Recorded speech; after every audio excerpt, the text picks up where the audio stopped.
ছোটবেলায় অনেক পিৎজার কথা শুনেছি, তবে খেয়েছিলাম না কোনো দিনই। যখন একটু বড় হলাম তারপর থেকে বাজারেই পাওয়া যেত পিৎজা। আর পিৎজা খাওয়ার একটা ভালোই আনন্দ।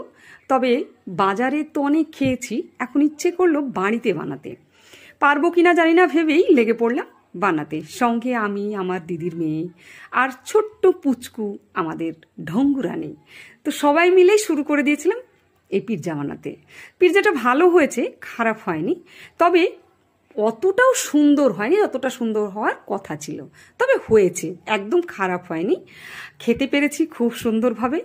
আর যাই হোক, মানে আমরা পাউরুটির পিৎজা বানাবো ভাবছিলাম, তো পাউরুটির না বানিয়ে ময়দারই ডো বানিয়ে সুন্দর করে পিৎজাটা বানালাম এবং সাজিয়েছি খুব সুন্দর করে।